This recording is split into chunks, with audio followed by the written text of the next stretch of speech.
سلامونه او احترامات مې قبول کړئ دوستانو. امید دی چې ټول به روغ جوړ یاستئ.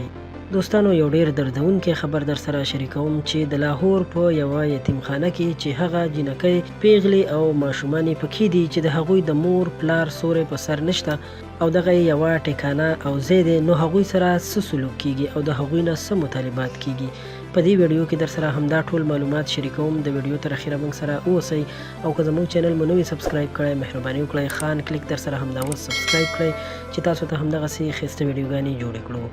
مننه. د لاهور یو یتیمخانه چې د کاشانه ویلفیر هوم په نوم باندې یادیږي د هغو ماشومانو لپاره ده چې د هغوی د مور پلار سوری په سر نشته، چې په دغه ماشومانو کې پیغلې جنکۍ هم دي. د دغه ادارې سپرډنټ افسر ابشه لطیف په صوبایي وزیر باندې الزام لګولی دی چې دا راځي او دلته د جنکو کمرو ته ننوځي او بغیر د اجازته د هغوی کمرو ته ورځي او مونږ ته دمکیانې او خبرداریانې هم راکوي.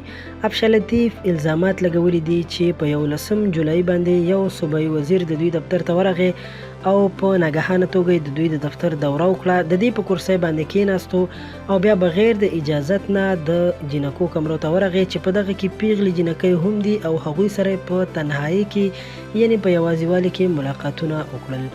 هغې ویل چې صوبایي وزیر موږ ته خبرداری راکړی او موږ یې یېرولی یو او وی ویل که زما خبره ونه منئ نو د ستا تبادله به وکړم او د دې ځای نه به دې بل ځای ته ولیږم.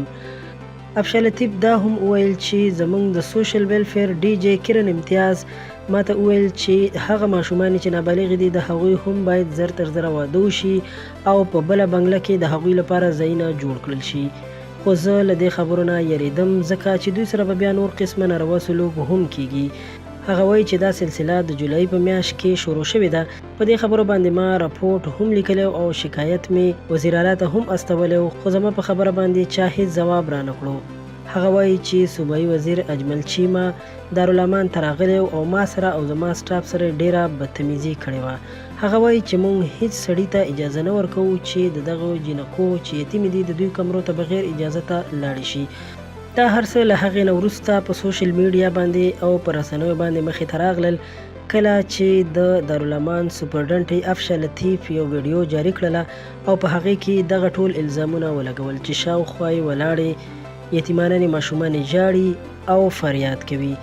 د دې نه وروسته یې د ابشه لطیف خاوند هم نیولی دی او دا یې خپله هم نیولې ده، خو اوس راخلاص شوي دي او د ابشه لطیف نوکري هم ختمه شوې ده.